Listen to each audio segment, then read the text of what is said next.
Manager Rahul और डिम्पल की वो तीखी बात सुन अब तक शांत खड़ा लकी मैनेजर के सामने आकर खड़ा होता है। लकी मैनेजर की आंखों में आंखें डाल उसे एक नजर घूरने लगता है। लकी की वो तेज नजर देख मैनेजर थोड़ा डर सा जाता है। लकी 2 कदम मैनेजर की तरफ बढ़ते हुए उसके सामने आ खड़ा होता है और अपनी जेब से एक महंगा फोन बाहर निकालकर उसमें होटल की तरफ से आया बुकिंग मैसेज मैनेजर को दिखाते हुए कहता है, इस होटल की सबसे महंगी वाली वीआईपी टेबल मेरे नाम से बुक है। हम यहाँ पेशाब करने नहीं बल्कि इज्जत से खाना खाने आए हैं। लो 1 लाख की वीआईपी सीट इस गरीब ने बुक की है। लकी की बात सुन उस मैनेजर लकी के फोन पर होटल की तरफ से आई बुकिंग डिटेल चेक करने लगा। तभी भागते हुए एक आदमी डरी हुई हालत में मैनेजर की तरफ फोन लेकर आता है। उस आदमी के चेहरे पर डर साफ दिखाई देने लगता है। मैनेजर उसके हाथों से फोन लेकर हेलो बोलते ही, अबे मैनेजर, जिस आदमी से तू इतनी बदतमीजी से पेश आ रहा है वो आदमी तेरे साथ इस होटल को भी खरीदने की हैसियत रखता। पता है वो आदमी कौन है? कौन है? फोन पर लकी की असली पहचान जानकर मैनेजर लकी के पैरों में गिरकर माफी मांगने लगा और उसे और राधिका को बड़े इज्जत से वीआईपी टेबल पर लेकर गया। वो सारा नजारा देख राहुल मल्होत्रा, डिम्पल और पूरे होटल के लोगों की आंखें फटी की फटी रह गई। गरीबी में जीने वाला लकी आखिर कौन था? इतने बड़े होटल को खरीद सकने वाले इस गरीब लकी की क्या है सच्ची कहानी? ओए 2 कप हॉट कॉफी ला जल्दी। मैं वेटर नहीं हूँ। अच्छा, तो ये डाउन मार्केट कपड़े पहने हुए तो वेटर नहीं तो क्या कॉलेज का प्रिंसिपल है?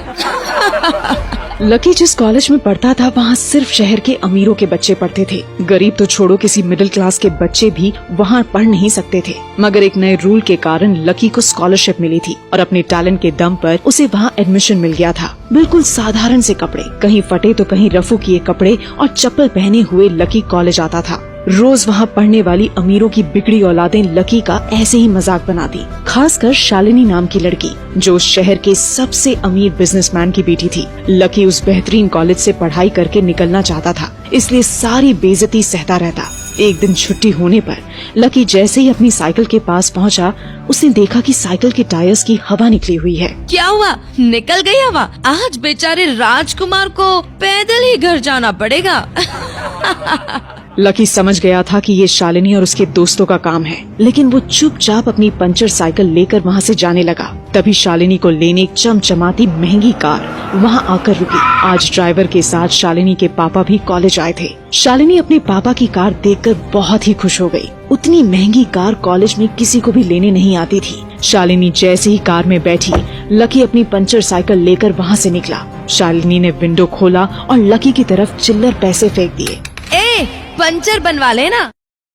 हाँ हूँ मैं गरीब। गरीब होना गुनाह है क्या कोई? गरीब होना गुनाह नहीं, गरीब होकर इस अमीरों के कॉलेज में पढ़ना गुनाह है। दिल्ली में रहने वाला लकी अपनी मेहनत और लगन की बदौलत शहर के सबसे बड़े कॉलेज में स्कॉलरशिप पाकर पढ़ने गया था, पर उसके गरीबी के कारण कॉलेज में अक्सर उसका मजाक बनाया गया। हे गरीब, ए भिखमंगे, अबे लाचार। लकी हमेशा अपनी पढ़ाई और काम से मतलब रखता और बाकी सारी चीजों को अनदेखा करता। कॉलेज में नई एडमिशन लिए कोमल ने उसके बर्थडे के दिन पूरे कॉलेज को शहर के सबसे आलीशान होटल में पार्टी देने का ऐलान किया। उसने खास लकी को भी उस पार्टी में बुलाया। अरे कोमल, इस गरीब का क्या काम? कॉलेज में सबके सामने ही बेइज्जत होकर लकी वहाँ से चला गया। कोमल के बुलाने पर कॉलेज के सारे अमीरजादे लड़के शहर के सबसे आलीशान 7 स्टार होटल पहुँच गए। कोमल एक रईस खानदान की लड़की होने के कारण उसके पार्टी में शहर के कई ताकतवर नेता, बिजनेसमैन और कई बड़े लोग शामिल हुए थे। और तभी अरे वो गरीब लकी कहाँ है? फटीचर से आज पूरा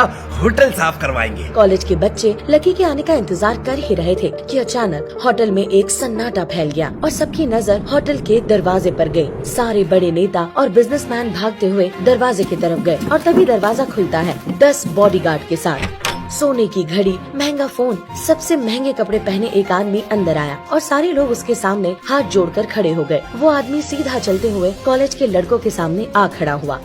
मेरे अजीज दोस्तों, कौन से बर्तन धुलवाने वाले हो मुझसे?